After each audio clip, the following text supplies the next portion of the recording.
जिस प्रकार का न्यायोचित तरीका आपने बताया है कि सबकी भागीदारी हो, सबकी हिस्सेदारी हो और कोई वंचित न रहे, तो इसे मानने में सरकार को दिक्कत क्या होगी? मोदी जी तो पहले कहते थे कि हम इसे यह महापाप है, अपराध है, और अब जातीय जनगणना हो रही है, मान भी गए। अब देखिए न्यायोचित तो बहुत है जी, लेकिन मानेंगे नहीं, क्योंकि ये जनता के हित के लिए नहीं है। ये लोगों ने जातीय जनगणना घोषणा की जी, ये एक राजनीतिक दाव है। और ये कैसे किसको दाव है? किसको किसके तरफ इशारा है आपका? अब मोदी जी को कह रहे हैं ये अच्छा। दाव है कैसे? जी। अब देखिए एक तरफ से पीडीए बना जी, तो बिल्कुल जातियों को एक कुछ जातियों के ग्रुप को बना के उन्होंने पीडीए बनाया। यही पीडीए जाति वाला दूसरी तरफ बात कर रही है जाति जनगणना की। जी, वो समझने पीडीए में जाति जनगणना केवल पीडीए के वाले के लिए होगा क्या?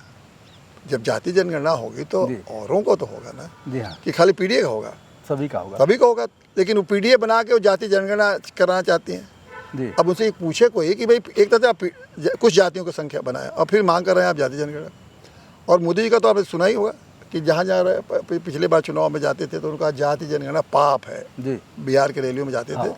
तो पिछले 5 केवल साल 4 जातियां बताते थे, महिलाएं हैं, हाँ। किसान है, युवा है, ऐसे गिनाते और थे। ये जाति जनगणना को पाप कहते थे कि पाप। जी, अब हुआ क्या कि अब पाप के जो हर चीज़ है उसको जब भारत पाकिस्तान की लड़ाई के लिए तैयारी कर रहा था उस समय अचानक इन्होंने जाति जनगणना की यह पाप कर दिया। घोषणा कर दिया। मतलब यह पाप कर दिया। हाँ पाप करिए तो क्यों ऐसा है? तो क्या ये जनता के लिए क्या? अभी लड़ाई में हम लोग सब लोग लगे थे, देश के लोग लड़ाई की तरफ ध्यान था, इस जात की तरफ किसका ध्यान था? तो इसका मतलब एक राजनीतिक उन्होंने एक दाव खेला कि राजनीतिक